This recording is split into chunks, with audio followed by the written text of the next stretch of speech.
Good day to you, everyone. My name is Whistler, and welcome back to another episode of my Minecraft Hardcore Let's Play series. I hope you're all having a wonderful day today. So, for today's episode, I plan on building a mega gold farm, and it's not going to be running at its maximum efficiency, but we're going to dig a hole in the middle of this nether hole here, a hole in a hole, holeception, and we're going to stick the gold farm inside, and hopefully we'll get some good rates out of it before we finish spawn-proofing everything. Oh, isn't this fantastic? I get to use one of the other portals.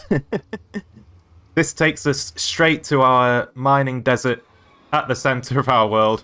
And the reason why I would like some sand is because I've been a big fan of using TNT recently. And of course, that requires a lot of sand. So let's get enough sand for one shulker's worth of TNT. That should be a good enough amount for what I hope to do in this episode. I don't like sand. It's coarse and rough and irritating, and it gets everywhere. And this should hopefully be enough for now. I haven't actually filled all of these shulker boxes with sand, but I don't think I need too much sand. I think I've just remembered that I actually have some back at my base. I should be able to use that, as well as what I've just dug, to be able to craft myself up some beautiful looking TNT. Ah, yes. Many explosions await. And since I hope to make a lot of progress on the nether hole in this episode, I think we should start to collect the lava buckets. If you all remember, one of the things I hope to do with the project is to create a gigantic lava ocean, which means that I'm going to need a lot of buckets, and that is exactly what I'm going to use my iron farm for. This thing has been farming up iron for a very long time. I emptied it of the iron every now and then to create these iron blocks over here, but other than that, this thing's just been going wild. Hopefully it gives me enough buckets to do what I'd like to do. It is a bit tedious crafting this many blocks though. So we're just going to set up our little operation within the Nether Monument here, within one of the corners, and as we fill up on lava buckets, we'll stick them into a room of chests in here. And we'll be able to use those later on to create our lava lake. One thing's for sure though, I'm going to need a lot of chests for this. I can't forget my fire resistance, I'll need some of that. Lava is dangerous, everyone. Don't step in it or you might find yourself with a case of having no body. And I don't recommend that. But if I keep my inventory clear, I should be able to stack 16 lava buckets within here. Okay, I do need to remove a couple of items. We should be able to do that with the crafting table and the ender chests, actually, because I have access to bundles. Something that not many people have in 1.17, but I do. So yeah, we'll just stick some things in our bundle, and that way we should have enough space in our inventory and still have everything we need. So I believe this is probably going to be a rather time-consuming process, me going up and down just farming these lava pits of death that some of them will actually go all the way down to bedrock. Like these lava pits of death, they are very deep, and I'm going to have to clear them with buckets. This is going to be very time-consuming. I hope it doesn't take too long, but we'll see how it goes.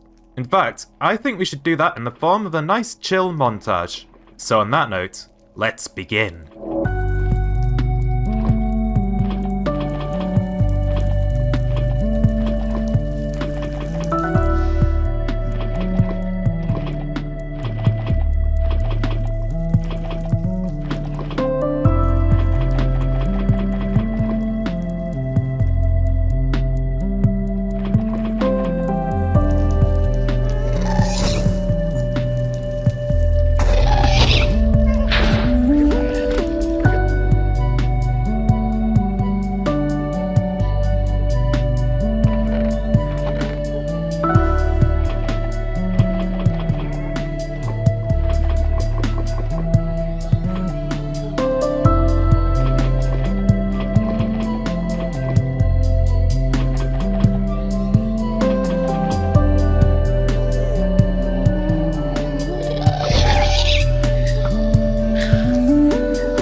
And welcome back, everyone. We have now dug a huge hole within the nether hole. Nether holeception. And this hole is rather gigantic. It is a 128 by 128 block hole, so I can actually despawn every single mob just from flying from one side to the other.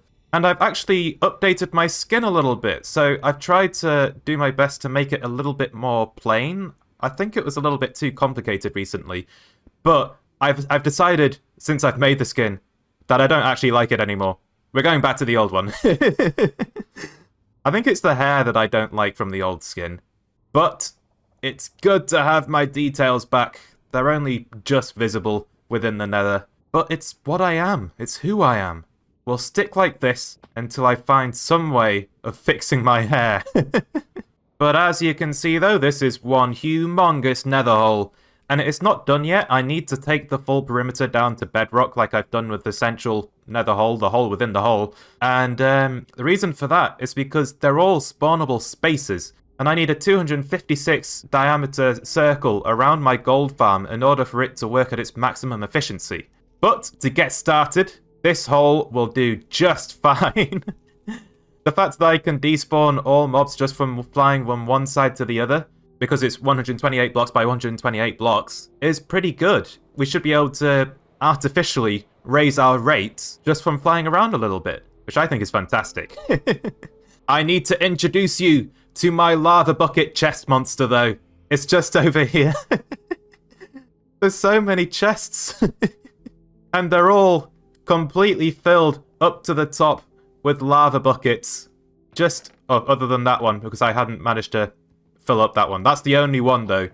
Like, all of these chests, it's just filled to the top with the hot stuff. In fact, I'll just give you a quick demonstration of how deep this chest wall goes. Oh, yeah. You can really tell that this chest monster is really deep. We've got a little bit of space here. But yeah, just to prove to you that all of these chests back here are filled with lava as well. It's just... they're all done. Every single one is filled with lava buckets. And that makes me Bucket Man. Now, I don't actually know how many lava buckets we have here, but we should be able to make a good guesstimation by looking at how many buckets I have crafted. And I have crafted in this world so far 31,737 buckets. So that should mean that I have 31,000 lava buckets within that chest monster. I've used buckets elsewhere in the world, but I haven't crafted buckets to this amount. So we should be able to knock off like probably 50 or so buckets from that number. But the buckets are definitely reigning supreme. In fact, if I just change to the used tab, you can tell that I've used buckets more than a netherite axe. That is a lot. That is a lot indeed. I really am Bucket Man. And I have a secret to tell you all. That montage was actually a secret 100-day video. In fact, it was more than that. I am now on day 2136. That's how long that lava clearing took, as well as digging the hole itself, but that was the short part, really. So I ended the last episode on day 2000, and now we're well beyond 2100. Yeah, a lot of time just suddenly went by in a flash. A lot of effort has gone into this episode. And I'll tell you what, my bundle was extremely useful during that. I was able to store all of my chests in there, and my ender chests and whatnot, and it just made the whole process a lot easier, I've got to say. But one thing I will admit is that my tools are mostly broken at the moment, and one thing I would like to do is to not repair these with the villager trading hall. And instead, we're going to use the gold farm that we're going to build. We're going to see if we can use that, despite not having a maximum efficiency, to fully repair our tools and see how good it is at this point in time. If we just take a quick look at our project board though, you can see that there are a lot of things that I have yet to make any progress on. I've done most of the Nether Monument, but it's not finished. And the reason why it's not finished is because I need to do the blackstone pressure plates over everything. And we might make some more additions to it as well. But the thing we're going to work on next is the gold farm, because I'd quite like to have that running as I dig the rest of my nether hole. I'm curious to see how much gold we'll be able to get out of that. Will hopefully be quite a lot. And the gold farm in question is just going to be slap bang in the middle of the hole within a hole, right beneath the Nether Monument. And that's actually why the Nether Monument was built so high in the world. It's going to be sitting on top of the gold farm, which in itself is going to be hidden within the giant central island that I hope to build. And also, over here, we have a new friend. We have a Strider friend. This Strider was somehow in the hole at the end of everything. In fact, there were two, but the other one died to a gas explosion, and I could only see their string. But we still have this one, and this will be our Strider friend. So if you have any name suggestions, let me know. I'll pick my favourite from the comments. I think we're going to need a lot more stone, though, because I would quite like to hide like the storage system for the gold farm within like a stone cage for now, just to hide it from the ghasts, because that nether perimeter is very much still spawnable. And the gold farm itself is going to be run by turtle eggs. So there is a mechanic in Minecraft where zombies will try to pathfind towards turtle eggs and trample on them. And that includes zombie piglins. So in order to make use of that, I'm going to need to breed up a bunch of turtles. They really do take a long time, don't they? Come on, just lay your eggs. How hard can it be? Oh, hello, sir. Do you mind giving me your trident? I would really love to have it. No, that's unfortunate, but he did give me a copper ingot. I will take that. I'm going to need a lot of redstone components for this gold farm as well. I'm not really going to follow a tutorial for this one, so everything I do is going to be my own creation. And oh, I've got a lot of redstone blocks in there already, actually. And I know that one thing I'm going to need is a very large storage system in order to keep up with the rates of this thing. And that means a lot of hoppers. And I would quite like to be able to switch it from like an AFK mode to a manual looting mode. So the AFK mode isn't going to be really AFK, it's just going to be running while I'm working on the nether hole. But the manual mode, I'm going to try and switch it over with the use of a flying machine. So I'll need honey blocks and slime blocks for that. And I'll also try to get some hay bales as well, because they reduce fall damage. Now, I've been saving up a lot of magma blocks during the digging out of this nether hole, and the reason why is because these magma blocks will make for an excellent spawning surface for the zombie piglins. If I make sure that each spawning pad only has 2 blocks of airspace above them, then only zombie piglins will spawn, because the piglins will be blocked because they can't spawn on magma blocks, and the magma cubes and the ghasts will be blocked because there simply isn't space for them to spawn. Now, I don't fancy a ghast blowing up all of my materials, so we're just gonna dig a small cave around the corner here, and we'll drop all of our resources here. It'll be nice and safe. Alright then, so I would quite like the gold farm to be positioned within the middle of this nether hole, so directly on top of 0, and I would also like it facing a certain direction, so we're going to need to place 1 half slab here. That's going to be our 0 point. No, I want it to face a particular direction because I want the entrance to be on this side here. I think that would be ideal for what I hope to do in the future. So let's add the back to my killing area, and then we can expand that out by 2 blocks on either side, and that should give me enough space to do some looting killing with the zombie piglins if I wish to. Now, the process of building this farm is going to be a bit weird. I'm actually going to build the storage system first. I don't know how many other people ever do that with their gold farms, but the reason why I'm going to do that is because I'm working very low to the bedrock floor here, and I just want to make sure I have space for everything.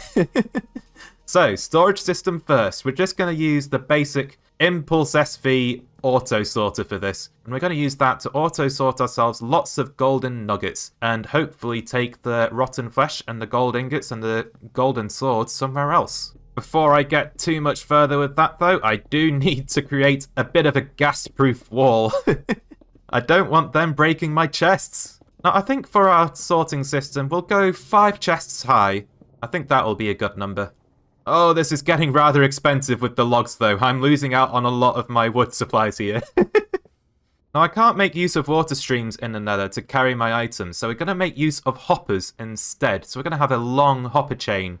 And now that we have our storage area sort of sorted for now, we'll make our killing area above that, above our zone that we designated earlier, and we'll split it into 2 lines, so that the drops go equally into both of these hopper chains. it will hopefully be an even split. I'm going to need somewhere to place all of my gold swords as well as anything else that happens to fall into the storage system, so we'll just create a nice little chest wall back here for that. This will only be temporary while I sort something else out in the future for what I hope to do with the golden swords. We might smelt those down. We'll be getting a lot of those because of looting 3. So with that being the case, I can just connect these up to our hopper chains. Excellent. Now, I do need to make my redstone gas-proof though, so let's just hide that behind our slabs here.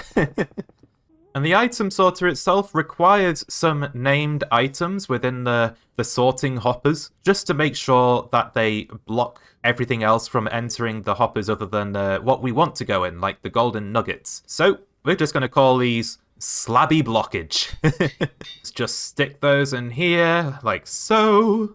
Now, if I want to be able to sort out the rotten flesh, I'm going to need some rotten flesh. So we're going to try and kill this dude without angering all of the other zombie piglins in the area. I did that a lot while I was digging out the hole within the hole, by the way. I think I angered the zombie piglins like 6 or 7 times or so. It was definitely very worrying. But we should be able to kill this guy rather easily with gravel. And we should be able to get his rotten flesh at the end. Ah, there we go. Rotten flesh. Excellent. I do actually need 2 of those, though, so let's kill this guy as well. And that means that I now have somewhere to stick my rotten flesh for now. I think I'll change this later. I don't want to keep too much rotten flesh, I just want to keep enough that if I need it at any point in the future, I have access to it. Like I can trade it with villagers, I guess. Oh, thank goodness. I still have plenty of logs to use for the chests. I was beginning to wonder if I'd run out. And I need some wheat for hay bales. We're going to use those on top of our flying machine to stop the zombie piglins from dying when I want to switch to manual mode. But the primary way of killing the zombie piglins is going to be fall damage, and if any happen to survive for whatever reason, they really shouldn't do. There should be some wither roses here to kill them off afterwards. In fact, I'm going to need these for when I switch over from the manual looting mode to the automatic mode. Oh, I've used up so much iron in this episode. I'm really glad that I built an iron farm at the start of the year, because it is really pulling through right now. Die, Ghast! Thank you very much. So, this is going to be our chest haul. I think I might add more storage here. I'd quite like to have like a massive bulk storage for golden nuggets, and I think I might need it. Now let's get started with that flying machine. They're pretty simple to build, just need observers pointing that way and sticky pistons sticking out the back of them. And then we're going to alternate on the slime and the honey. And then on top of that, I'm going to do exactly the same thing, but on the opposite side. Although I will just place some obsidian here to stop the flying machine from flying off into the sunset if I happen to activate it. And I think for my triggering mechanism, I'm just going to place some redstone dust here. The observers will observe the redstone being powered, and the machine should close the 2-block gap that I have here. And then we can place the hay bales on top of the slime and the honey, and that should be the flying machine done, hopefully. I do need a triggering mechanism to send the flying machine back again, though, so we're going to place some slime blocks here, and hopefully when I flick a lever, this piston will fire, and the whole line of blocks will move, and the flying machine should go back again. So, let's give this a quick test. Okay, it triggered. And this isn't going very well. Why is this no longer working? What have I done? Okay, so I managed to get it to activate in one direction and not the other. Looks like I have to do some things. So this piston here is not retracting the slime blocks, but it was able to push the blocks, which I think is interesting. I might have to gut the whole thing, to be honest, so I'm not sure what's wrong with it. Right, okay, I've successfully managed to pull it back again. Okay. Right, so that machine works now. And I think the issue here was, I think the bottom layer of the machine actually pulled these blocks with it. And I don't think they were supposed to do that. And it's broken all of my wither roses. That's not good. Not supposed to do that. So I guess if there are blocks sticking to the flying machine, I should probably use glazed terracotta here, shouldn't I? And now we need to do the kill chamber for when I have this farm in looting mode. And for that, we're just going to have some stairs here. And then underneath these stairs, we will have a row of hoppers, because I'm aware of the fact that some of the items will actually land on top of these blocks, and I want them to be picked up. It's easy enough to do, though, and I've been able to just split this off with a hopper chain here. Go away, Ghast! Don't blow up my work! No! No! That kill went very poorly. Now that that's all done, though, we can pillar up and build our spawning pads. So, I believe I need the spawning pads to be at least 24 blocks above the soul sand, because that is the limit at which the zombie piglins will fall and start instantly dying. I quite fancy being able to look into this falling tube, so we're gonna make a gigantic window here. And then in the middle of this tube, we're just gonna place 2 temporary blocks there, like slabs. These are going to be where I want to place my turtle eggs in the future. And we're going to have some trapdoors here so that we can trick the zombie piglins into falling to their death. And then I'd quite like to have a 2-block gap between each layer. And I think it would be a good idea if we started from the top first and worked our way down. I feel like that's just going to be simpler. So here we are at the top of where the farm would be. Although I do think we should probably lose the top layer here. We've got 12 layers. And we are very close to the bottom of the Nether Monument here. I just want to give it a little bit more space. There we go. I think this is going to be better. And now to protect our turtle eggs, we're just going to place lots of trapdoors on the way down here. The zombie piglins will just think that they can walk straight onto them. But they can't. They'll fall right through. It's a trap! And now that that's done, we can get started with the spawning pads themselves. So, we're going to lay down a lot of magma blocks here. I think each spawning pad is going to be roughly 32 by 16 blocks. We're going to have 2 for each layer, and we have 11 layers. So that's a lot of spawning spaces. In fact, that is 11,264 spawning spaces, which I think will be more than enough for this farm. I'm definitely looking forward to seeing this thing work at full capacity. Now, I don't particularly want any ghast spawning here, or magma cubes, so we're going to place some slabs 2 blocks above this top layer of magma blocks, and that should be able to block all of those spawns, and we should be left with only zombie piglins. Exactly what we want. Well, this is excellent. The farm is already producing zombie piglins. I don't have the turtle eggs placed down yet, but the fact that we've already got piglins up here, that is really good news. Right, it's time we make our first sacrifice. Just stay right there, piglin. Okay. Bye! So this is the top layer fully constructed, so all I need to do to activate this farm and get things going is place some turtle eggs down here, and there we go, that's the top layer done. And we already have zombie piglins tracking the turtle eggs. Oh, this is brilliant. They're all just gonna go straight over the edge. Bye! Have fun in the afterlife. So I guess the next step is to continue with the rest of the layers. So we're just going to remove these blocks and we'll steadily work our way down. I am slightly curious though, how good is this farm with just the one spawning layer? How fast is it going to be? How efficient? This isn't looking very good. I might need to clear out a lot more spawning spaces in the nether. Remove a lot more of the netherrack. Because at the moment, this is not looking too good. But I have a lot of faith that this will speed up as time goes on. In fact, I think I can simulate the maximum efficiency by flying around a bit. Let's see how this is. Ah, there we go. We've got some zombie piglins. So, just flying around the hole within the hole, I can despawn all of the zombie piglins surrounding the area, and we can get some spawns up there, and I think that worked out pretty well. Awesome. I won't get any drops yet because they still need to fill out the hoppers above, but this should work pretty well. Oh, go away, Ghast! No one likes you! Stop blowing holes in my farm! They're griefers. Oh, hang on a second, I'm out of magma blocks. Let's just grab some more. There we go. Just ignore the fire-ticking damage from the magma blocks there. You don't need to pay attention to it. Oh, go away, Ghast! Stop it! Ah! I guess I can probably talk about one of the things that was happening during that montage earlier, though.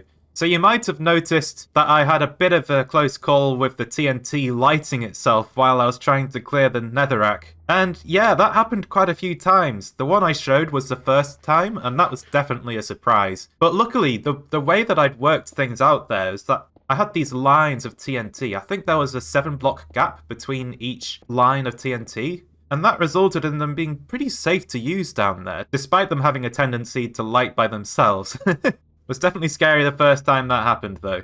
I don't know if I'll do that in the future. So I believe that this is the very last layer. So we've still got 3 turtle eggs remaining, with 1 left now. So that's pretty good. This farm should be working at a good rate. And there goes a zombie piglin. He was on the screen for about 1 frame. Let's give this a quick check, see how this is without having spawn-proofed the entire nether. Okay. This is looking better than it was earlier. Oh, that was a lot of zombie piglins just then. Wow. Okay. This is working better than I thought it would, given that I haven't actually finished the entire perimeter yet. I can't wait to see this farm at its maximum efficiency. How many gold nuggets do I have now, though? Okay. That's a good amount, given that I've only been placing magma blocks up there. I'm pretty happy with this. And that should be a pretty even split on the other side. Yeah, there we go. There's slightly more on the right-hand side. I don't know why that would be. But I'm pretty happy with this at the moment. I would quite like to test the looting aspect of this farm, though. So let's just create a nice little safe box for me to work in, where ghasts won't constantly blow me up. That would definitely be preferable. Let's just despawn everything. There we go. Okay. Let's just see how many piglins are coming down. Oh! Okay.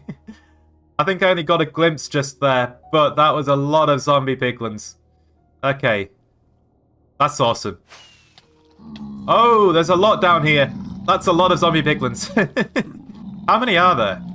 33, 34 or so? That's a good amount. This is faster than the Overworld Gold Farm, that's for sure. I'm definitely happy I've done this. The Overworld Gold Farm is really slow, and I didn't like the idea of expanding on it too much because it meant mining a lot more obsidian. Alright then, I'm going to need my Smite 5 sword for this because the zombie piglins probably won't be at 1-hit kill otherwise. But the Smite 5, that 1-hit kills anyway. You don't need any prior damage. And let's see how much XP I get from this thing. So, test numero 1. Let's see how this goes. Let's see what digging this nether hole was all for. So, we've got 58 entities in front of me at the moment. 56, 57, 48. That's a lot of zombie piglins. It's not quite filled up the entire mod cap, but it is a pretty good amount. So, let's murder them. Oh, that's a lot of death. Okay, that's good, that's good. But just look at how much my diamond pickaxe got repaired by that. That's good. Wow, I'm getting a lot of XP from this. I'm definitely happy with that. There's a lot of items here, though. I guess that's a flaw of having the flying machine. So I think I'm going to have to manually return that machine every now and then. Perhaps I'll hook it up to a clock so that all of the items fall down to the hoppers below. That should be easy enough to do. We'll do that manually for now, though. The wither roses will kill the ones that landed on the hay just then. There we go. My diamond pickaxe is pretty much already repaired, though, and it's not even been that long. And this farm isn't even finished yet. I'm so happy with this. Right, let's just quickly despawn everything again.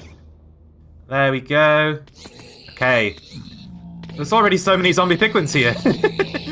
Yes. Yes, death. Death. That was a lot of death sounds just there. How do you like your rotten flesh in the morning? I like mine with the golden nuggets. So everyone, do you want to know what death sounds like?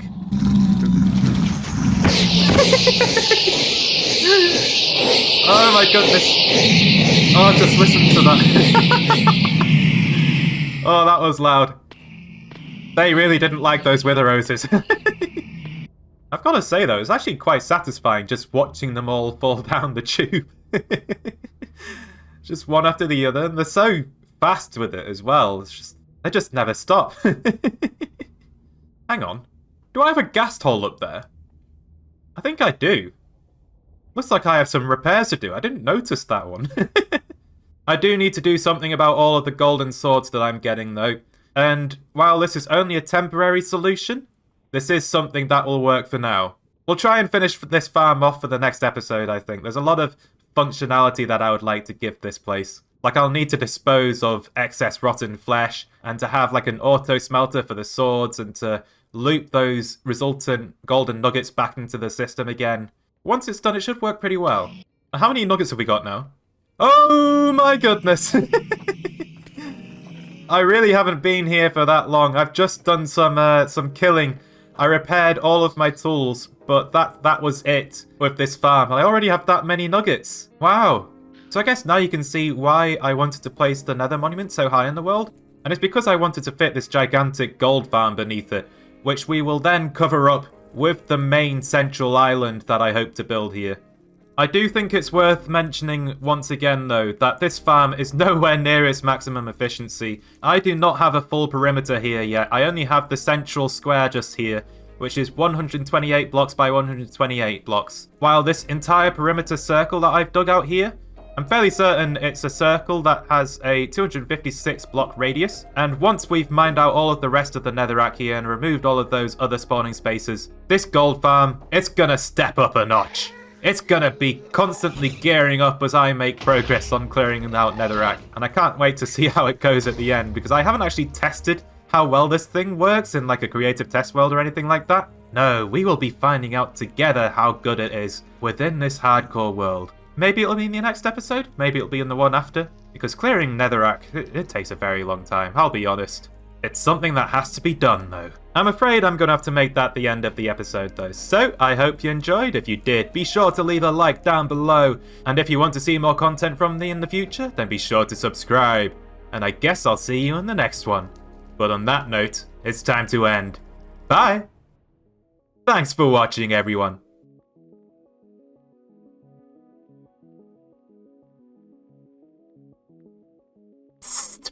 Just wanted to say, though, you're my favourite viewer.